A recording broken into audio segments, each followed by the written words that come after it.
दोस्तों, महाराष्ट्र के चुनाव को लेकर विपक्ष लगातार गड़बड़ी का आरोप लगा रहा है। चुनाव आयोग से शिकायत करने की बात कर रहा है, मशीन में गड़बड़ी की बात कर रहा है, मैनिपुलेशन की बात कर रहा है। कुछ ऐसे ही आरोप उत्तर प्रदेश के उपचुनाव हारने के बाद अखिलेश यादव ने भी लगाए हैं। उन्होंने तो इसे नए जमाने की बूथ कैप्चरिंग का भी नाम दे दिया है। लेकिन इन सब के बीच महाराष्ट्र के चुनाव का विश्लेषण अभी भी करना बाकी है। लगातार हर पक्ष अपने अपने स्तर पर महाराष्ट्र के चुनाव का विश्लेषण कर रहा है।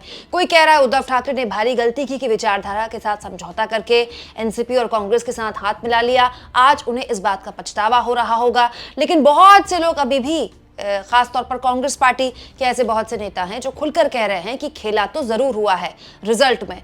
अब इस बीच दोस्तों एक बड़ी इंटरेस्टिंग सा आंकड़ा कांग्रेस पार्टी के प्रवक्ता गुरदीप सिंह सप्पल ने रखा है। दोस्तों, महाराष्ट्र और झारखंड की विधानसभा चुनाव के साथ देश में 2 जगह लोकसभा चुनाव के लिए उपचुनाव भी हुए थे। दोस्तों, एक सीट थी केरला के वायनाड की और दूसरी महाराष्ट्र के नांदेड़ की। दोनों ही सीटों में कांग्रेस पार्टी ने जीत दर्ज की है। लेकिन अब इसका एक आंकड़ा कांग्रेस पार्टी के प्रवक्ता गुरदीप सिंह सप्पल ने रखा है जो हैरान करता है। गुरदीप सिंह सप्पल ने कहा है कि वो महाराष्ट्र जहां बीजेपी के हिसाब से बीजेपी, एकनाथ शिंदे और अजित पवार की लहर चल रही थी, सुनामी चल रही थी, ऐसा कैसे हो गया कि उस महाराष्ट्र में विधानसभा चुनाव के साथ ही नांदेड़ में लोकसभा का उपचुनाव भी हुआ, जहां मोदी जी ने प्रचार भी किया था, वोट भी मांगे थे। लेकिन नांदेड़ की सभी विधानसभा सीटें इंडिया गठबंधन हार गया। लेकिन उसी नांदेड़ में उसी दिन जब वोटिंग हुई उपचुनाव को लेकर, लोकसभा की सीट को लेकर, तो वहां कैसे कांग्रेस पार्टी जीत गई। एक आंकड़ा गुरदीप सिंह सप्पल ने रखा है, देखिए, लंबा चौड़ा पोस्ट उन्होंने लिखा है, मैं पढ़ देती हूं। महाराष्ट्र में विधानसभा के साथ साथ नांदेड़ लोकसभा का भी उपचुनाव था। इस लोकसभा हलके में 6 विधानसभा की सीटें आती हैं। कांग्रेस सभी 6 विधानसभा सीटें हार गई, लेकिन लोकसभा का चुनाव जीत गई। ऐसा इसीलिए हुआ कि लोकसभा सीट पर कांग्रेस को 1,59,323 वोट ज्यादा मिले हैं। 6 विधानसभा सीटों पर कुल मिलाकर कांग्रेस को 4.27 लाख वोट मिले हैं, जबकि लोकसभा सीट पर 5.87 लाख वोट मिले हैं। हालांकि दोनों की पोलिंग एक साथ हुई। इसका मतलब क्या हुआ? यही कि जिन वोटरों ने लोकसभा सीट पर कांग्रेस को वोट दिया, उन्हीं वोटरों में से औसतन 26,500 वोटर उन हर विधानसभा सीट पर कांग्रेस के खिलाफ हो गए। लेकिन कांग्रेस का हर चौथा वोटर ठीक उसी वक्त विधानसभा में पार्टी के खिलाफ क्यों हो गया? अब ये तो बीजेपी के नेता भी नहीं मानेंगे। ये 1/4 वोटर शिंदे, फडणवीस, अजीत की तिकड़ी को प्रधानमंत्री मोदी से भी ज्यादा पसंद करते हैं, इसीलिए विधानसभा में उस तिकड़ी के साथ चले गए। ये 6 विधानसभा सीट कांग्रेस कुल जमा 1,84,500 से ज्यादा वोटों से हारी है और 1,59,323 वोट लोकसभा के बनस्पत कम हुए हैं। इस अद्भुत संयोग का और अपने 1/4 वोटों के इस अभूतपूर्व वोटिंग पैटर्न की हम जांच कर रहे हैं। तो कांग्रेस पार्टी ने इस बात पर शक जाहिर किए। देखिए, बकायदा उन्होंने इस पूरा का पूरा किस विधानसभा में कितने वोट मिले कांग्रेस को, किस विधानसभा में कितने वोट मिले बीजेपी को, ये पूरा आंकड़ा कांग्रेस पार्टी ने शेयर किया है कि नांदेड़ जहां की 6 की 6 विधानसभा सीटों में कांग्रेस हार गई, उसी वक्त, उसी दिन नांदेड़ में उपचुनाव था लोकसभा सीट का। ये सीट एक्चुअली कांग्रेस के पास ही थी, लेकिन 2024 में जो सांसद जीत के आए थे उनका देहांत हो गया, तो यहाँ पर फिर उपचुनाव हुआ। उपचुनाव में भी कांग्रेस पार्टी ये सीट जीत गई। तो यही सवाल गुरदीप सिंह सप्पल उठा रहे हैं कि एक ही नांदेड़ में 6 विधानसभा सीटों पर कांग्रेस हार जाती है, लेकिन उसी नांदेड़ में कांग्रेस पार्टी उपचुनाव कैसे जीत जाती है। ये शक जाहिर किया है गुरदीप सिंह सप्पल ने कि ऐसा कैसे हो गया कि विधानसभा चुनाव में तो कांग्रेस को वोट नहीं मिल रहे हैं, कांग्रेस वोट हार रही है, लेकिन लोकसभा चुनाव में बिल्कुल अलग तरह का पैटर्न देखने को मिल रहा है। तो कांग्रेस पार्टी के प्रवक्ता ये कहना है कि वो इस पैटर्न को समझेंगे, स्टडी करेंगे। करना भी चाहिए दोस्तों स्टडी। इस बीच कांग्रेस पार्टी के एक और नेता हैं दोस्तों, दिग्विजय सिंह। उन्होंने तो सीधा सीधा आरोप लगा दिए चुनाव आयोग पर। वो कह रहे हैं महाराष्ट्र के चुनाव में वही हुआ जो बीजेपी चाहती थी। उन्होंने 148 उम्मीदवार खड़े किए, जिनमें से 132 जीत गए। Strike rate 89%।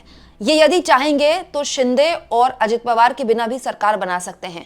ये चुनाव बीजेपी ने पूरा ईवीएम के माध्यम से टारगेटेड पोलिंग बूथ्स पर मैनिपुलेट करके जीत हासिल की है। लोग कहेंगे फिर झारखंड में कैसे हार गए? आप भी सोचिए, नरेंद्र मोदी जी, अमित शाह जी के लिए क्या झारखंड के महाराष्ट्र अधिक महत्वपूर्ण नहीं है? इंडिया गठबंधन को चुनाव आयोग के व्यवहार पर और ईवीएम द्वारा चुनाव कराए जाने के विषय पर तत्काल चर्चा करनी चाहिए। दोस्तों, दिग्विजय सिंह बड़े नेता हैं। मध्य प्रदेश चुनाव के बाद से लगातार वो इस तरह के मुद्दे पर वोकल रहे हैं, बोलते रहे हैं, लेकिन मुझे लगता है कि सोशल मीडिया प्लेटफॉर्म सही जगह नहीं है। अगर कांग्रेस पार्टी के किसी प्रवक्ता को ये लगता है कि किसी एक खास जगह पर, जैसे नांदेड़ का जिक्र किया गुरदीप सिंह सप्पल ने, किसी खास जगह पर एक बिल्कुल अलग तरह का वोटिंग पैटर्न देखने को मिल रहा है, एक ऐसा वोटिंग पैटर्न जिसको सुनकर, जिसको देखकर सबको हैरानी होगी कि एक ही जगह पर 6 विधानसभा सीटों पर कांग्रेस को वोट नहीं मिल रहा है और फिर उसी जगह पर लोकसभा की सीट के लिए वोट कांग्रेस को मिल रहा है। तो इसको लेकर स्टडी होनी चाहिए, इसको लेकर एक तरह से चर्चा करनी चाहिए कांग्रेस पार्टी को, और अगर उसे लगता है तो चुनाव आयोग के पास जाए। केवल ट्विटरबाजी करने से काम नहीं चलेगा। अब अगर कांग्रेस पार्टी इतना सीरियस है इस मुद्दे को लेकर, तो उसको इस मुद्दे को आगे ले जाना चाहिए। ये तो एक पॉइंट हो गया। दूसरा पॉइंट, दोस्तों, गुरदीप सिंह सप्पल ने आंकड़ा जो शेयर किया है उसको एक और नजरिए से आप देख सकते हैं। दोस्तों, 2024 के बाद से इस बात में तो किसी को कोई दो राय नहीं कि मोदी मैजिक खत्म हो चुका है। गोदी मीडिया वाले कितनी भी जश्न मना लें, कितने भी बैंड बजा लें, कुछ भी कह लें कि मोदी के जादू की वजह से हरियाणा जीते, मोदी के जादू की वजह से महाराष्ट्र जीते, ये सब जानते हैं कि मोदी ने हरियाणा में कितना प्रचार किया, महाराष्ट्र में कितना प्रचार किया और झारखंड में कितना प्रचार किया। अगर जादू में इतना ही दम था तो झारखंड कैसे हार गए? महाराष्ट्र और झारखंड में क्या कम प्रचार किया था क्या मोदी जी ने? क्या झारखंड में मोदी जी की कम रैलियां थी? इनफैक्ट झारखंड में तो खुलेआम ध्रुवीकरण किया गया। महाराष्ट्र में तो फिर भी इतना कम ध्रुवीकरण हुआ है, झारखंड में तो खुलेआम रोटी बेटी का नारा दिया गया, तो झारखंड में तो नहीं चला। उसके अलावा दोस्तों, हरियाणा में तो मोदी जी ने की ही 4 रैलियां। हरियाणा में मोदी ने केवल 4 रैलियां की हैं। ये अद्भुत संयोग इससे पहले बहुत कम विधानसभा चुनाव में देखने को मिला। और हरियाणा के चुनाव के बीच को छोड़कर मोदी जी झारखंड में प्रचार करने चले गए थे और उसके बाद विदेश चले गए थे। महाराष्ट्र में भी ऐसा ही हुआ था। चुनाव प्रचार खत्म होने के करीब 5-6 दिन पहले मोदी जी विदेश चले गए थे। तो मोदी जी को तो घरेलू राजनीति से ऐसा कोई पहले की तरह बहुत ज्यादा इतना फर्क भी नहीं, और वो इतना दखल भी नहीं देना चाहते, क्योंकि ये बात सच है दोस्तों कि मोदी के नाम पर, लोकसभा चुनाव के नाम पर वोट नहीं मिल रहा है। क्या नांदेड़ की इस सीट से एक और बार ये साबित नहीं होता? अब गुरदीप सिंह सप्पल इस पर विचार करें, विमर्श करें कि ये किस गड़बड़झाले की वजह से हुआ है। क्या अगर हम इसको गड़बड़झाले को साइड में रख दें, वोटिंग पैटर्न को भी स्टडी करें, तो ये कितना हैरान करने वाला है दोस्तों। मतलब इससे पता चलता है कि जो राज्य का चुनाव है और जो केंद्र का चुनाव है, उसको लेकर जो वोटर है उसके दिमाग में एक मिनट के लिए भी कंफ्यूजन नहीं है, 1% कंफ्यूजन नहीं है। वोटर को पता है कि चाहे उसी लोकसभा सीट में लोकसभा के लिए वोट पड़ रहा है तो उसको कहां वोट देना है, और विधानसभा के लिए वोट पड़ रहा है तो उसको कहां वोट देना है। आप मुझे एक बात बताइए, वही इंसान लोकसभा के लिए कांग्रेस पार्टी को वोट कर रहा है, लोकसभा के उपचुनाव के लिए, और उसी दिन विधानसभा के लिए वो कांग्रेस पार्टी को नहीं चुन रहा है। तो इसका मतलब क्या यह हुआ कि किसी भी हाल में मोदी के नाम पर जब भी वोट पड़ेगा तो मोदी उतने मजबूत नहीं उभर रहे हैं जितने पहले थे। राज्य के चुनाव में हो सकता है बीजेपी अपने मशीनरी की वजह से या अपने रणनीति की वजह से या अपने मुद्दों की वजह से चुनाव जीत जाए, अलग अलग फैक्टर्स हो सकते हैं, संघ एक बहुत बड़ा फैक्टर है। लेकिन जब भी केंद्र के नाम पर वोट पड़ना है तो मोदी के नाम पर वोट नहीं पड़ना है।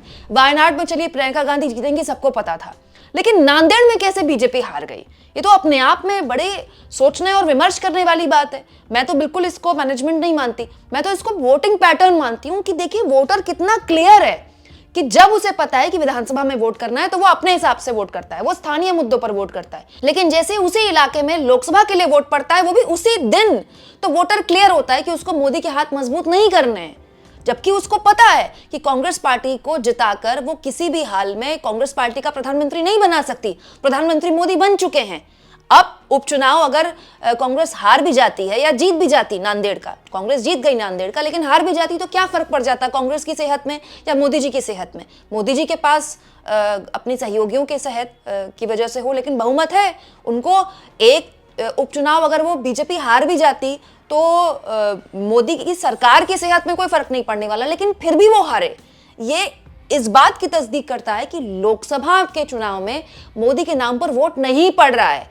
लोग लोकसभा के चुनाव में, सांसदी के चुनाव में मोदी के हाथ मजबूत करने को तैयार नहीं है। ये अपने आप में एक इंपॉर्टेंट पैटर्न है, इसको लेकर चर्चा होनी चाहिए और बातचीत होनी चाहिए। आपको क्या लगता है दोस्तों? कमेंट बॉक्स में जरूर लिखें और जितना हो सके चैनल को शेयर करें, सब्सक्राइब करें और थैंक्स और ज्वाइन के ऑप्शन से अगर आप चाहें तो कुछ आर्थिक मदद भी चैनल की जरूर करें।